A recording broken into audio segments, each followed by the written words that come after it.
Well, greetings and salutations, pipe pals and gals. Holy smoking pipe padre. Coming back at you with another video.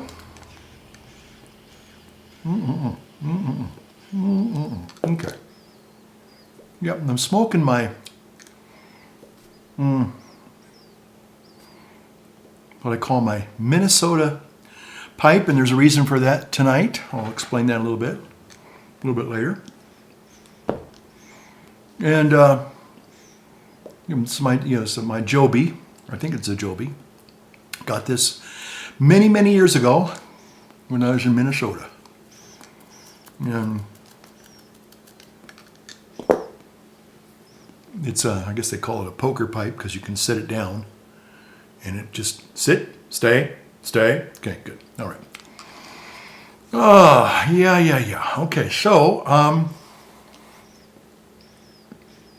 it is what is today? I think today's the 16th. Is it? No, it's the 13th. Just the 13th. 13th of April. Now I'm smoking a little bit of Northwoods. And those of you who are kind of still new to the hobby, you're trying to preserve some of your favorite pipe tobaccos. You can't go wrong with good old-fashioned Mason jars, south of the Mason-Dixon line. Yeah, okay. Okay, so I got a little coffee here. Yes, it's Easter time. Christ is risen. Truly he is risen. Hallelujah. So now I'm back to drinking my wonderful coffee. It's delicious. And got some Bud Lights here for us. Yep, got Bud Light. Yeah, there you go. Thank you, courtesy Dylan Mulvaney. We'll be talking a little bit more about Dylan Mulvaney and Bud Light and all the wonderful controversies that are just going on in our world today. Golly, it just never stops. It's April 13th. And I know that I think I made a video almost a couple weeks ago, for April.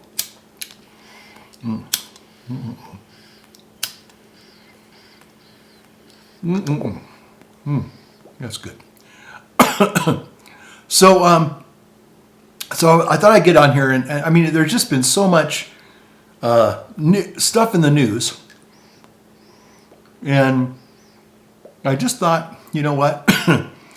I'm taking a little bit of time off this week, and trying to heal up my back. This winter is definitely one for the record books. Now, I don't know if it's the most amount of snow, recorded snow we've had since time immemorial and all that good stuff, but I don't know. I've been here like 3 dates, like 1937, 1952 or 59, 2017, and apparently this record, 2023, is definitely one for the record books. Now, whether it's going to be the most snowfall on record to date, that remains to be seen, but it's getting pretty close. And I have to say, for yours truly, now the first 3 years I was up here, the weather was pretty mild. I mean, we got snow, we got snowstorms, and we did get accumulation, but not like this. This was a monster storm. This was totally a monster storm. And we still have in the backyard there, I'm looking at 12, 14 feet of snow easily. It's not going anywhere fast. It is starting to melt. That's wonderful. It's almost off of the church roofs and the rectory roof, and that gives me a pause to take a deep breath and say, okay, I think we're going to be fine now. But anyway, so we're in springtime technically, but we're still in the aftermath of winter. Winter is still definitely here. We could still get and technically. Not just technically, but realistically, we could still get, in fact, I think we're supposed to get another little spring snowstorm on Tuesday, I think, of next week.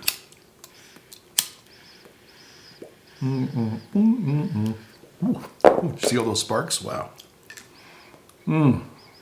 So anyway, yeah, winter is starting to wane. And I don't know what Wayne has to say about that, but apparently, he doesn't like his name being mentioned, so I won't say winter is waning, because Wayne doesn't like that. Okay.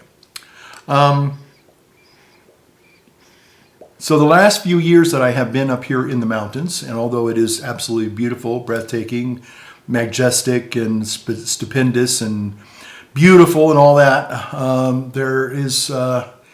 you got to pay a price, wintertime, especially this past winter, you get buried. And then in the summertime, you kind of get burned with wildfires. And now we're right in between winter and summer, and now we're going to tornado season. So we got tornadoes coming up. So now I know some people disagree with me on that, but I'm on the front edge of this whole thing, because a lot of people, they don't think we get tornadoes, and actually we do get tornadoes in the valley here in Sacramento. We're not the tornado alley, in the middle of the country, but I am predicting that we are going to be getting lots of tornadoes, at least some tornadoes up here at the lake. I just think that, hey, you know what? It's sort of like Murphy's Law, I'm just kind of expecting everything just to get weather-wise. We're just gonna, So I'm getting ready for the tornadoes that are coming. I've been studying about tornadoes, EF4s and EF5s. Don't think we'll get any of those, but we could get a couple of EF2s and 3s, maybe a 3, who knows. But I'm predicting we're going to get tornadoes. So I'm ready. I'm getting ready now. Okay, so that's why I'm talking about tornadoes. Now, some people would say, that's silly. You don't get tornadoes up in the mountains. I go, well, that's true. But you never know. You just never know. And you got to be worried about something. My mom taught me to be a real worrier, and so I'm going to worry about tornadoes. And we'll see if it pans out. Yeah. Okay, so welcome to the video. If you're new to my videos, thanks for stopping by and checking it out. Been here a few years on the old YouTube pipe community channel thing there, and I periodically I make maybe 2 videos a month now, I think, or sometimes maybe a little bit more. It all depends. And I talk about, of course, my love of the pipe hobby and tobaccos and pipes and, all things kind of pipe related. But I also talk about, whatever else I want to talk about. Sometimes I talk about my life, sometimes I talk about politics. Sometimes I talk about all things, like, tornadoes, tornadoes, yeah. Okay, all things tornadoes.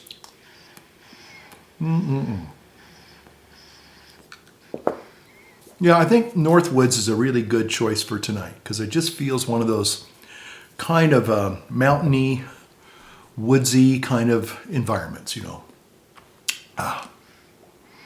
So, going to be talking to you about my detransitioning. I'm going to be detransitioning here pretty soon. I'll talk about that maybe just a little bit. Let's see. So, well, anyway, I guess I have to tell you, I have been really amused at the new Dylan Mulvaney Bud Light controversy. And if that wasn't all there was, I guess he has a Nike sportswear, women's sportswear thing. I mean, the guy is just he's definitely a media phenomenon. There's no doubt about that. So, if you're not wondering who I'm talking about, Dylan Mulvaney is a transgendered. I don't know if he's a real transgendered guy. There's a lot of speculation. A lot of people think that he's just literally making bank. And, he's a troll. Apparently he got feminized facial surgery, but a lot of that actually could be makeup. It could just be makeup. Makeup is, I'm finding out that, whether it's Hollywood, theatrical makeup or, just cosmetics, just general cosmetics, people can do some really amazing things with cosmetics and makeup. So I don't know If he's the real deal or not, I don't know. Again, that's only between him and his. I was going to say his doctor knows, but I don't know. He's definitely a provocateur. We could say that. Yeah, he's a provocateur. Some people even claim I'm a provocateur. So who knows? Anyway, so a lot of people are talking about Dylan Mulvaney, and apparently he got some endorsement by Anheuser-Busch, to sell beer. I was thinking about, a lot of times I really think it's interesting to, you see things on YouTube, whether you're looking at tornadoes or you're looking at Dylan Mulvaney or you're looking at Bud Light or whatever the recent Calamity Follies controversies are, and you kind of say, okay, all right, people are talking about this. Whether you like it or not, whether you're bored about it, whether you just think it's ridiculous, why waste your time on all this stuff? Okay, that's fine. That's all good. But, how much of what you see on the mainstream social platforms has any bearing in your own life, your own day-to-day world, your own, neighborhood, your own stores even. So, the other day I said, I guess I could, there's a video in this whole thing. Why not have some fun with it and see where it goes? And I thought, well, okay, so apparently, a lot of the feeds that I get in my YouTube queue are talking about the Dylan Mulvaney partnership. I guess, what's her name? Alyssa Heinerschein or Schoon or something like that. Some gal who's the VP for Bud Light. And, she got on there and started, running her yap about, how we need to, get a new bunch of, new drinkers for Bud Light. I've never drank a Bud Light, and I'm actually not going to be drinking this. I don't drink. Many of you probably know, and you're probably wondering, why is he going to drink that stuff? No, I'm not going to. That's my way of protesting. I'll throw it away. And somebody wants to fish it out of the bear bin. We have to put our trash in a bear bin. Now some are metal, and we just have a closet, but it's a locked closet door. So bears try to get in. They can't. Well, we've actually had a couple of bear break-ins that actually did get into the bear closet, and they fished around in the garbage, and they found some treats and stuff. But basically, it's a deterrent. Hopefully it stops them for the most part. But anyway, I'll just pitch it after I'm done with making this video as my little sign of protest to kind of do my bit for God and country, I guess. But anyway, so good old Dylan Mulvaney, he's just this YouTube influencer, and he apparently, if you don't know who I'm talking about, this is Dylan Mulvaney. I'll throw his picture up here somewhere. And he pretended, I guess, a little over a year ago, talked about the days of girlhood. He was transitioning from a young guy into a girl, not a woman, but a girl. Now that's kind of creepy right there. Some people are like not very comfortable with that whole concept. Why are you talking about a girl? You're a 25, 26-year-old man, and you're trying to transition into a girl, not a woman, but a girl. Kind of hinky, kind of creepy there, and really kind of bizarre, just bizarre. And but the guy is so bizarre that makes you think, okay, he's definitely making a lot of bank. Okay, he's making millions of dollars. He's got these now sponsorships. So in America, you can be anything you want, I guess, and as long as you're not hurting anybody.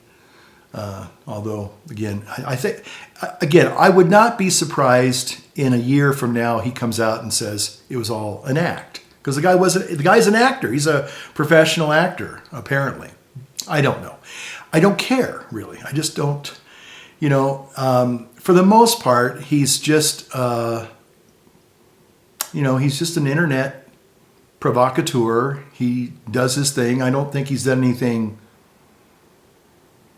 truly offensive. Well, now I take that back. Some women are now getting really mad at this guy because instead of him being like he's truly transitioning, it comes across as he's making fun of women. And there's a lot of women right now that are coming out and just they're lighting this guy up. They are not having any of it. And whether they're protesting the Bud stuff or the sports bra stuff or the women's stuff, it's like, hey guy, you don't speak for me. Stop wearing my biology is a cheap costume and making fun of it, because he does make, he thinks he's imitating women or girls by being this kind of this ditzy, frilly, silly characterization of what he thinks a girl is or what a female is or whatever. And, again, and a lot of times people are kind of like, especially some women are really getting kind of tired of this and they're starting to protest and say enough's enough and, stop it. Just stop it. You're not being funny. You're not being cute. You're actually being very insulting and demeaning and insulting and just please stop. Just please cease and desist kind of a thing. So I don't know where it's all going to end with Mr. Mulvaney. Again, I'm sorry. There are basically two genders, always have been, always will be, male and female, and I just, sorry, that's just the way it is. And the whole thing about the people from the radical extremist left, say things like mother and father, brother and sister, man and woman, boy and girl are all social constructs. Well, no. Your language, whether you're talking about cisgender, two-spirit, non-binary, all that stuff, that's all recently made up in the last 14, 15 years, if that. So, don't let the kettle call the pot black here, folks, and don't let them get away with it. I think maybe whether this boycott against, this. Somebody said it was kind of funny. They had Dylan Mulvaney, a fake guy, a fake transgender being promoted by fake beer. So you go figure. Go do the math. So I don't know. Like I said, where it all ends. I still think that the whole transgender alphabet stuff is just it's a barometer of where society is at for sure, but it's sort of like I said in one of my other videos about like the hippie movement. You went through the hippies, but and to some extent maybe it changed culture in some ways, but it didn't really. The basic structure, a basic society is still here. It still operates. So it does seem that certain political groups that are in charge are trying to the best of their ability to destroy our culture, our country, our values, our belief systems and everything. And I understand, for some people, the fundamental bedrock of humanity is you get to be whatever you want to be. And if you want to pretend that you're something else, and you get to do that, okay? Well, within reason. But it's gotten pretty aggressive to where it's ma'am, and that's where I think it's crossed the line. And I think people are they're tired of it. They're just, look, you live your life, you live your life. Now, had a nice conversation with a dear friend yesterday at breakfast.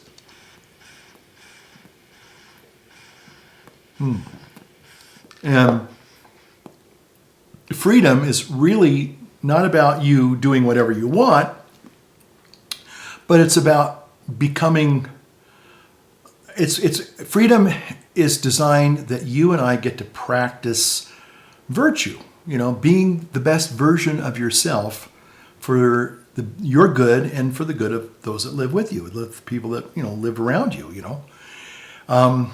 If you're just going to be a bum and a derelict, that's not doing anybody any good. I saw this really depressing movie last night. And I think some of you have heard of it, called The Whale, with Brandon Fraser, who played the hero guy in the Mummy movies. Their movies. I think he did Journey to the Center of the Earth. It was a 3D thing. It's fun.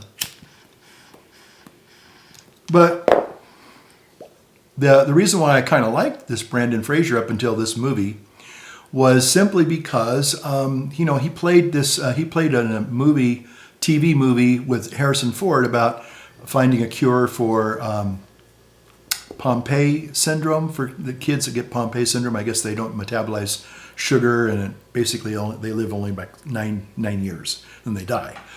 Anyway, it's a very moving video. It's well acted, and I liked Brandon Fraser in that, and I kind of liked him in other things. So I thought, well, I like this actor, and he seems to be kind of just a very likable character person that plays these characters.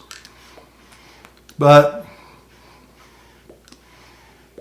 the movie, but I think the movie is indicative of this one thing, and it seems to be a little barometer of where we're at as a society, and everybody's angry and pissed off. And basically, this guy, he's this obese guy. It's terrible. It's just ugly, and he's killing himself by eating himself to death, and he knows it. Okay, and but anyway, his daughter hates him. His ex-wife hates him.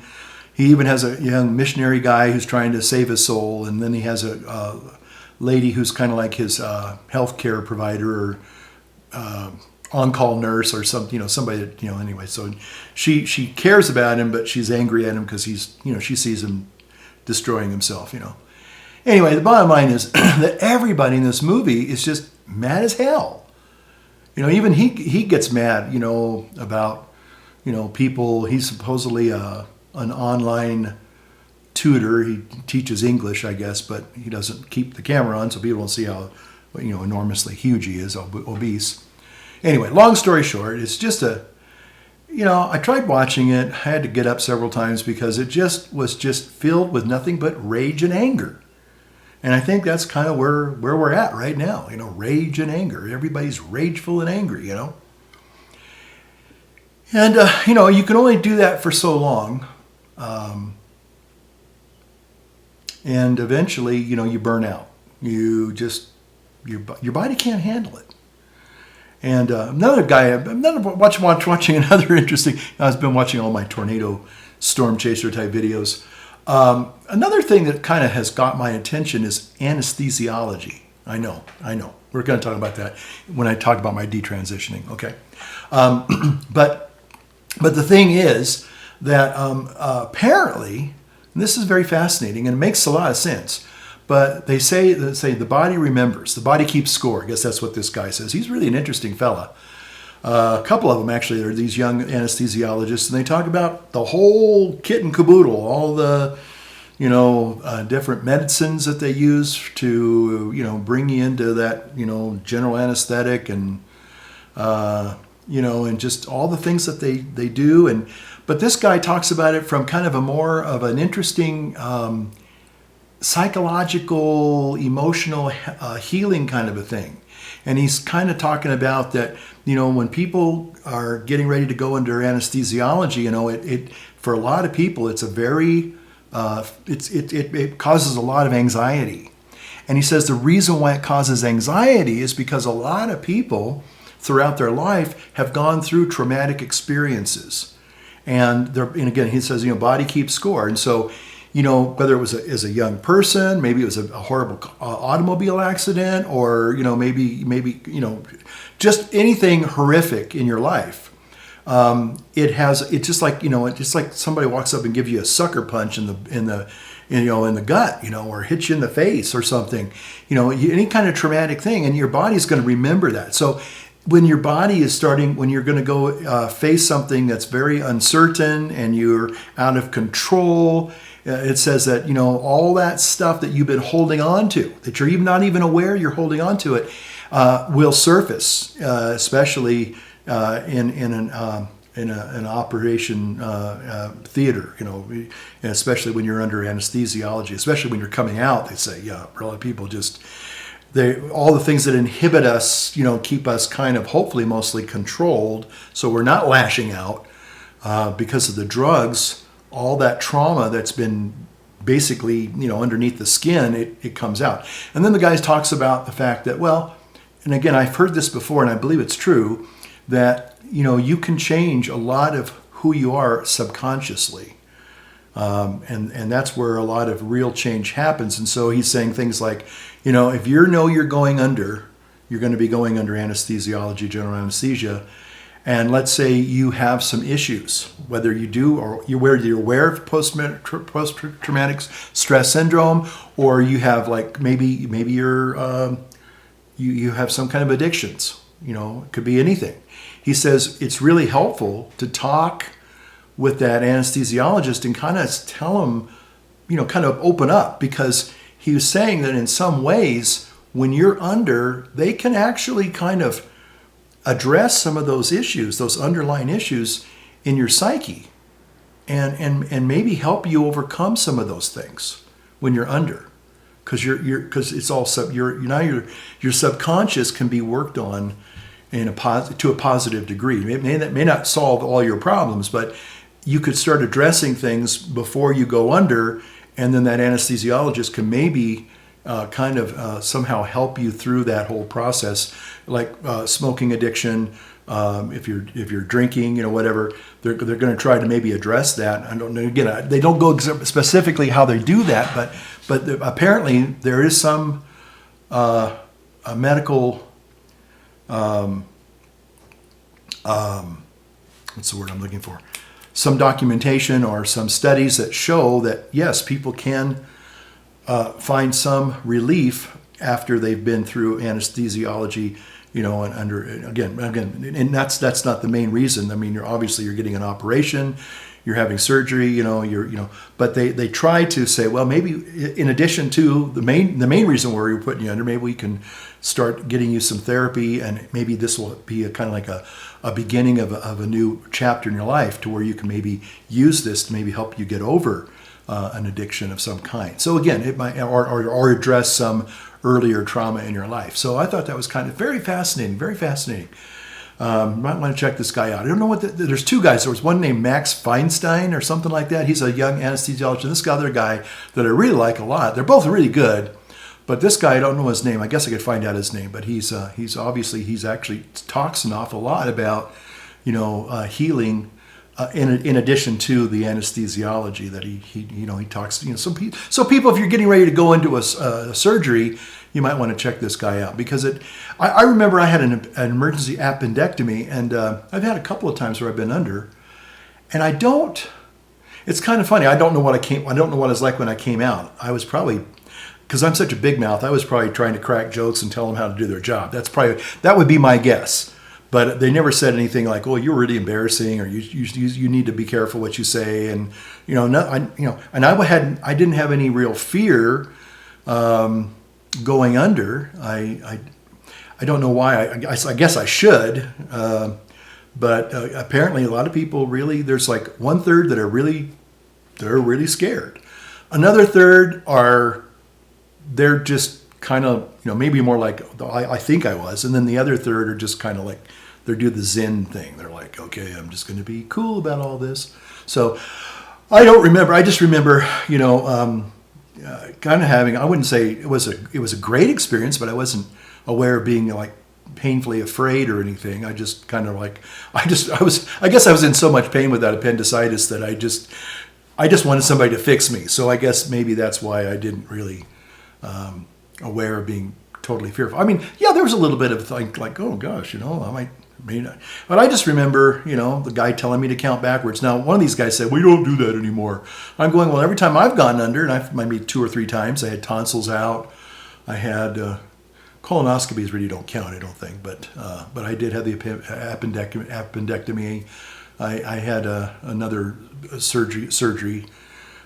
Anyway, long story short, I just remember them saying, can you count from 10 to backward, count 10, backwards, from 10. And I think I get around 6, and that's all I remember, you know, and then I wake up and post-op, and there you go.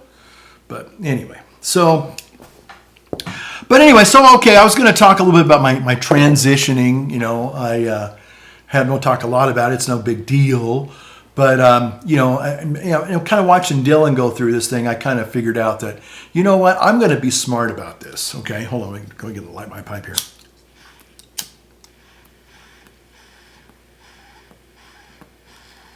So, yeah, I just want to talk about my detransitioning. I started yesterday. And, but see, I'm doing it smart. Okay? I kind of figured this out on my own. And I started thinking about it, you know, when I was, you know, when I transitioned, I thought, well, I don't have the money. You know, it's a lot of it boils down to money. I didn't have the money for I guess it wasn't puberty blockers, but I guess it was your normal hormones. You want to block those, and then you want to reintroduce the alternate hormones into your body. Okay, well that's expensive. That's a lot of money. That's a lot of money every month.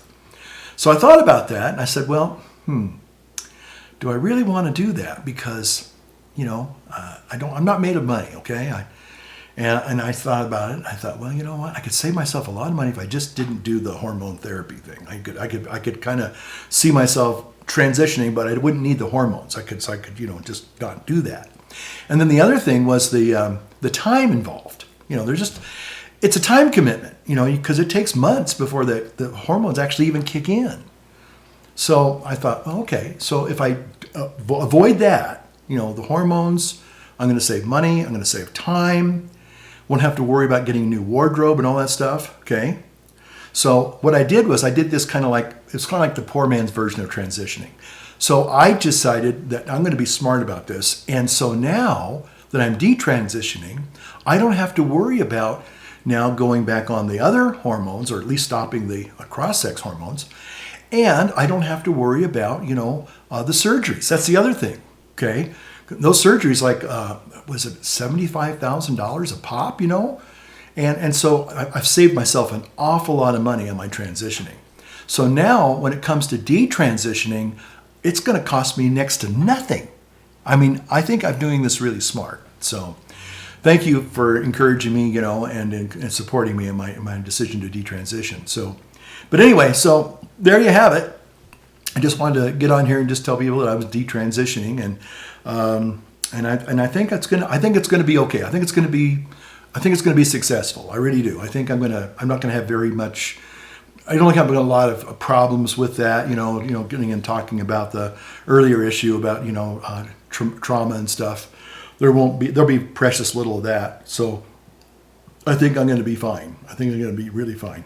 So I'm very hopeful that my detransitioning is going to be pretty much non-traumatic. I think it's going to be an easy detransition for me. So thank you for supporting me. Yeah. But so anyway, yeah, that's just kind of where it's at. I wanted to get on here and tell people that, you know, about my detransitioning, because I think people were wondering when I was going to do that, and you know, and how I was going to go about doing it. So I think I've thought it through. I didn't even have to worry about any kind of counseling either. That was the other thing I was kind of thinking about, because, you know, if you go through the counseling and then there's that chance they could say, no, you're fine the way you are, and, you know, we're not going to support you, and, you know, I'm not going to get affirmed. You know, I wanted to find an affirming therapist, and Dr. Jordan B. Peterson, he says he's not going to affirm me. So I said, well, then to heck with that. So it kind of got shut down before I even got started in some ways. So anyway, that's my journey. It is what it is. So anyway. So between tornadoes and anesthesiology and detransitioning and Bud Lights, you know, and Dylan Mulvaney and all those things that are just part and parcel of our culture today, you know, it's like, hey, you gotta do what you gotta do. Now the other thing, you know, I was going to talk about. Well, I think I already talked about that last video about the the sad, this is, I know I've been a little bit tongue in cheek and everything, but unfortunately, the shooting that occurred at the Christian school there in, was it Nashville? I just think that, I think that people in our society today, oh, that's the other thing I want to talk about. I got one of my videos taken down again, and I just kind of like, oh, well, so no biggie. Like I said, and I've said it before, I'll say it again, I don't do this for money. I'm not monetized at all, and I've never thought about it. I just make these videos because I like making the videos, okay?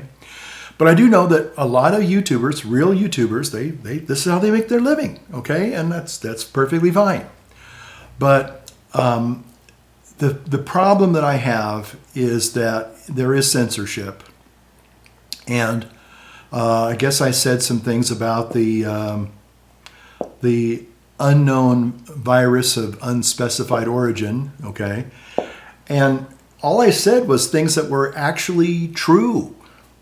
In fact, I've said things that were actually true, and kind of in almost an innocuous, in passing kind of a way, not really getting on my soapbox as I want to do. And it just that censorship is a horrible thing, And the thing is that a lot of people, whether they're doctors, good clinicians, people that are evidence-based scientists, right? They're looking at the science and the data and the evidence, and they get canceled. They get their videos taken off, because some person doesn't want to hear what they have to say. One of the things that I thought was excellent was, I'm going to share this with you right now. And I thought this was great. Free speech is meaningless unless you allow people you don't like to say things you don't like. Otherwise, it's irrelevant. And if at the point at which you lose free speech, it doesn't come back. I think the issue some people have is that a lot of people were brought back. I mean, some people were brought back who were previously banned for spreading things like QAnon conspiracies. You have people like Andrew Tate who were brought back, who were previously banned for things like hate speech. Do you think you prioritize freedom of speech over misinformation and hate speech? Well, who's to say that something is misinformation? Who's the arbiter of that? Is it the BBC? You're literally asking me? Yes. Well, no, you are the arbiter on Twitter, because you own Twitter. Yes, I'm saying, who is to say that one person's misinformation is another person's information? At the point at which you say that there is, this is misinformation, like, who is going to decide that? But you accept that misinformation can be dangerous, that it can cause real-world harms, that it can potentially cause... Yes, so the point I'm trying to make is that the BBC itself has, at times, published things that are false. Do you agree that has occurred? I'm quite sure the BBC have said things before that turn out to not be true. Correct. In its, whatever it is, 100-year history, I'm quite sure. Yes. Even if you aspire to be accurate, there are times when you will not be. We've spoken to people very recently who were involved in moderation, and they just say there's not enough people to police this stuff, particularly around hate speech in the company. Is that what hate speech are you talking about? I mean, you use Twitter. Right. Do you see a rise in hate speech? I mean, but just a personal anecdote, like what do you? I don't.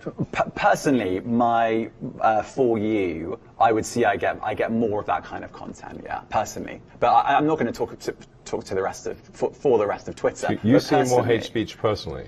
I would say I would see more hateful content in that. Content you don't like or hateful? What do you mean to describe a hateful thing? Yeah, I mean, just content that will solicit a reaction, something that may include something that is slightly racist or slightly sexist, those kinds of things. So you think if something is slightly sexist, it should be banned?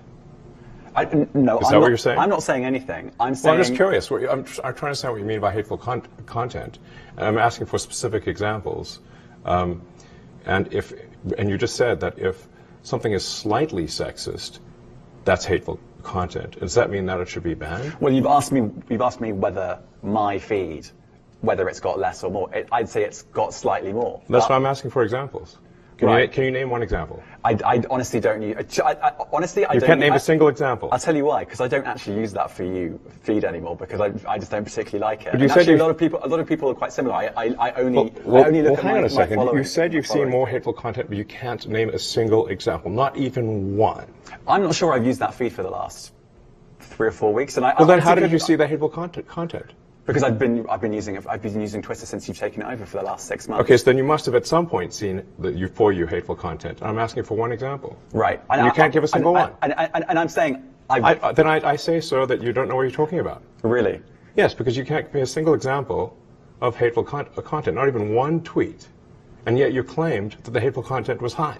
Well, That's false. no. What I claimed, just lied. What I claimed was there are many organisations that say that kind of information is on the rise. Now, whether it has on my Give me feed one or example. not.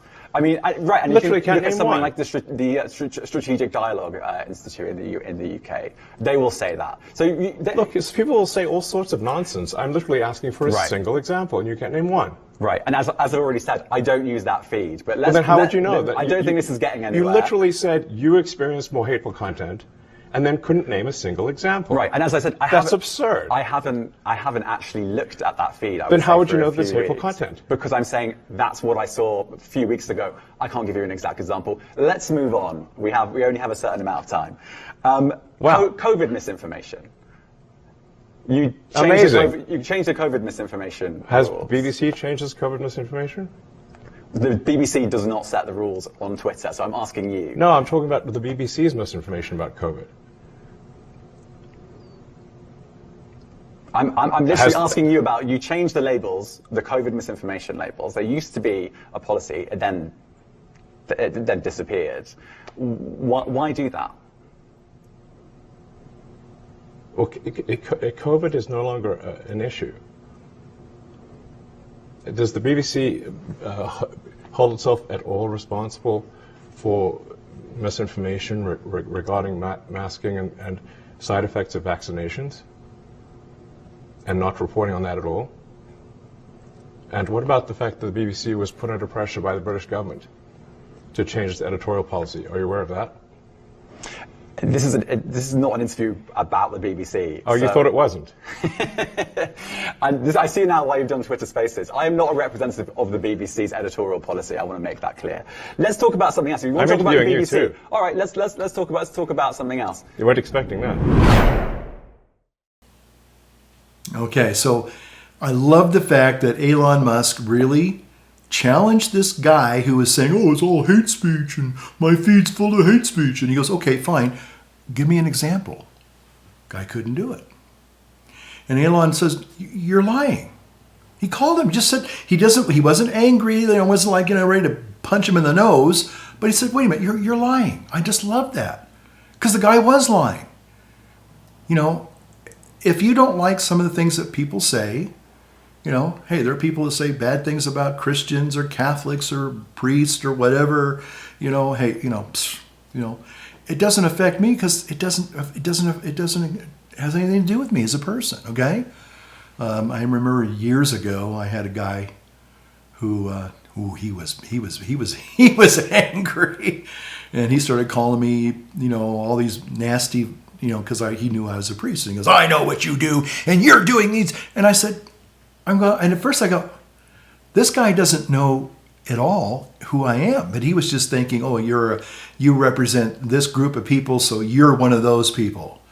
And I didn't get excited about it. I just thought, wow, this guy's really going off the deep end. But I had made a comment. The guy was clearly, he's a guy who was a drinker, and he would get kind of 3 sheets to the wind and make videos. And I thought, well, dude, you're coming across as you're all stocious. You're all lit up there. You're all 3 sheets to the wind. You're drunk. And the guy really just, and it was true. I mean, I wasn't making it up. I wasn't trying to put him down. I'm just saying, hey, if you want to make videos when you're drinking, that's your business. But just know you come across, everybody can see that you've been imbibing extensively and you're drunk. Oh, he got mad at me. And then he goes, well, and when he went to my channel, so I was a priest, and he goes, well, you're this and you're a pedophile and I know what you've been doing to those kids. And I'm like going, no, you don't know, because I haven't been doing those kinds of things, okay? Just because I'm a priest doesn't mean I'm a pedophile. So anyway, so I didn't take it, I didn't give it, 2 cents worth of, it's like, obviously he's making it up and he's just mad because I kind of called him on his drinking, that's all. And that's the way it is with people that are addicts. You start calling them on it, they get really defensive real fast. So anyway, hey, I don't know if the guy's even still alive. He may be, this goes back maybe 10 years. So hey, God bless him. But he was an older guy and he just was lonely, and he liked, maybe, I don't know if he was drinking Bud Light, but maybe he and Dylan Mulvaney can get together. I don't know. But anyway, so, but again, if there's a modicum of truth, or, if somebody's just spouting a bunch of garbage, hey, like one of the things I think was the last election, they were talking about, all the misinformation and stuff, hey, okay, they're political ads, whether it was on the internet or on the TV or radio or whatever, there's going to be political ads, and some of them I'm going to agree with them because and some of them I'm going to disagree with, okay? And, and so what they were saying, oh, well, the whole Russia thing. I was like going, do they think people are that stupid? Yeah, people have their opinions. People are biased. We all have our likes and our dislikes. We all have our beliefs. We have our political affiliations, okay? But to say that somehow that the Russians were influencing the election to make people vote for Donald Trump is like, no. I don't think so. No. Now, I think President Trump was a heck of a campaigner. And I mean, those rallies speak for themselves. Now, some people want to say, oh, it was all staged. It was all fake. Okay, well, you can believe that if you want to. But other people, they have eyes. They can see, okay, all right. Maybe you don't like the fact that he drew lots and thousands and tens of thousands of people at his rallies. Okay, that's fine. You don't have to like it. But to somehow say it was all manufactured and it was all fake and it was all, some insidious plot by some foreign country I'm kind of like, I don't think most people think that way. I mean, they might think that, they don't like the political ads. I don't like political ads. I hate political ads. But that's not going to influence me one way or another. I've already made up my mind nine times out of 10. It's like, hey, But say things like, well, they were saying, sexual degrading things or racially insensitive things. I mean, I don't know. Yeah, there's a lot of that out there. It goes both ways. And so, if you find groups of people don't like you because you're a man and you're white and you're a Christian and you're a Catholic and okay, they don't like you, so, okay, all right. Is that gonna, somehow is that gonna destroy me? Is that gonna, I see some negative comment, it's like, don't want to say I couldn't care less, but it's just like, well, okay, you don't like the video, you don't like my opinion, you don't like the opinions of people that think like me, okay, that's fine. It's a free country. So anyway, but anyway, I thought Elon Musk did a really nice job on going after the BBC, challenging that guy. He needed to be challenged. He got really defensive, as you could see, and he was like, he knew he was on a slippery slope, and he kept basically, I love it when Elon goes, you're lying. You're lying. And it was like the guy, got caught with his pants down. Yeah, you're lying. I used to like NPR. I love classical music, but I don't like they have their little pledge drive twice a year, and I call them and say, love the music, hate your politics. If you just would stop with your woke, leftist-leaning, communist, socialist, agenda, and just play the music. Yeah, if you want to give a little 5-minute news thing on the top of the hour or whatever, or talk about the weather, and you're just stating basic stuff, I have no problems with that. But they go in and they start talking about, all the evil conservatives and all. It's like, you know what? It's state-funded radio. It's Pravda. Yeah, it really is. It's all communist. So anyway, that's my opinion. Maybe so, and like I said, I used to love NPR. I used to love. I mean, I love the classical music because most of the classical stations are NPR affiliates. So they're supported or they're whatever they. So anyway, but I don't like their agenda. I mean, I wish they would be objective. I wish that it'd be great to have some real objective news reporting, but I think we're too far gone for that now. We don't have journalists, we have activists, and both on the left and the right. Okay, I'll be honest, sure. But it seems like you try to balance out the wacky stuff with somebody is okay. Yeah, that's what I believe, and that's the way I see things. And if you can support your position, then fine. But if you're just going to spout off a lot of nonsense, and then somebody challenges it and calls you on it, like Elon did to this BBC guy, that was really fun to watch. That guy was squirming. He knew that he was basically not being honest. He was just spouting his agenda, and somebody challenged him on it. Said, "Hey, what do you mean hate speech? What do you mean? Give me an example. Give me an example." That's what getting back to my original talk about YouTube is like, well, okay, what did I specifically say? Show me. You guys got the transcripts, right? You have the audio portion. You can make transcripts. Anybody can do that now. So specifically say what I said that was wrong. And they won't do that. Just somebody didn't like what I said, and they just thought, well, I'm going to delete your video. I was like, well.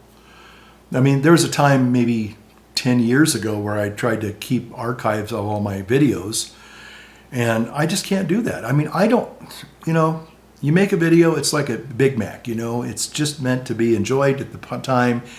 There's no big, insight that's going to be, recorded for the posterity of, humankind, and people will need to reference these videos. No, just like, but when you do put time in, like I do, I put in some time. I've shared that with you. It's a process. It's, you make the video and then you produce the video, you edit the video. And sometimes, it takes hours, you spend, okay, I started this probably before I turned on the camera. I probably spent about half an hour setting things up. Okay. That's half an hour there. The video will probably go about 50. I do about 55, 57 minutes, roughly. That's my target that I try to do these videos. I just run out of things to say around about an hour. Then I spend another 2 or 3 hours editing the video. And then I spend probably another half an hour, depending upon the export time, the rendering time, another 45 minutes. And then another half an hour uploading the video. So we're talking start to finish 4 or 5 hours. Easy. That's a good chunk of time. Anyway, but it's something I like to do, and some of you tune in from time to time to see what the old Padre's up to, and I appreciate that. It's nice to, have people, visit, and some people say, I look forward to your videos. I like to get a pipe and a adult beverage or maybe a cup of coffee or whatever and sit and listen to what you have to say. And sometimes I agree with you, sometimes I don't. That's okay. It's a free country. Isn't that wonderful? Anyway, so that's kind of where it's at, I just, it's we live in interesting times, and maybe just by talking about things, maybe we won't have the horrible things that are happening. Again, I know that some people disagree with me on this one, and that is that, I don't think that, and I'll say this and I'll say it, and guns don't kill people, but people kill people. You betcha. I remember we had my old grandpa had some old, I don't know if it was like a World War I rifle. It just reminded me that. I just remember it was in the closet. I was told, every now and then I'd say, can I look at it? And they'd say, well, and then an adult would hold it up and let me look at it. And then it would go back in the closet. And I think it stayed in that closet for 30 some odd years. Didn't hurt a soul. I got friends that, maybe they have weapons, firearms, and this goes back maybe 40 years, my adult life. Not a single one of those have killed anybody. In fact, some of them were probably just rusting away, I gotta say. They're not doing anything. They're just sitting in a closet somewhere. Now, if they need to be used for self-defense, or let's say for whatever things get really bad and you gotta have to start hunting and procuring your own food, hunting, yeah, they'll probably work and do the job, but they're not going to wake up in the middle of the night somewhere and go and kill somebody. They're just not going to do that. They don't have the agency to do that. Unfortunately, a person who is angry and upset and and filled with a lot of rage and anger, they could probably get up at 2 o'clock in the morning and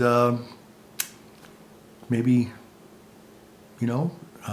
decide they want to drive over a few people.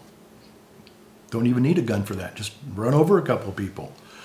Or pick up a hitchhiker and take them out to the woods and strangle them. Could do that. Don't need a gun for that. But it's always going to be a person that will commit those kinds of atrocities. So an inanimate object doesn't really, it just can't decide to pick itself up and go commit a crime. It just doesn't work that way. But a lot of people want to see this as the problem instead of the human heart that's the problem, or the deranged mind's the problem. So anyway, I think I'm going to cut this video a little bit on the short side. Give me a few extra minutes maybe to talk about other things, or at least not talk about anything, but to do some creative editing perhaps. And so thanks for spending time with me. I appreciate it. And we'll see you on the next one. So yeah, let me do my little... Oh, I was going to talk about real quick. This is my Minnesota pipe. And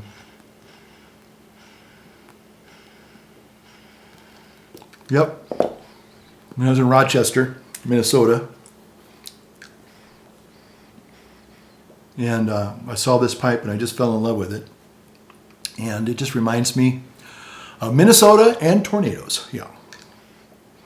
We had a couple of tornado warnings. I remember Minnesota. We don't get, I don't think, they get tornadoes up there. I mean, yeah, you're going to get tornadoes in Southern California, really. But the really big ones that are probably going to be coming out right about now, this tornado season in the Midwest, yeah, they're no joke.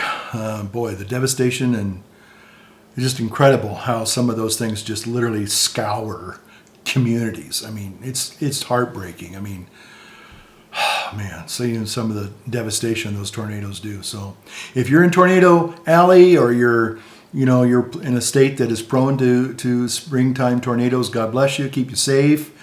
Anyway, hopefully it won't be too crazy this year. Hopefully we'll get through it. But So anyway, thanks for listening. Light up your world, light up your pipe, and we'll see you in the next one. Take care now. See ya.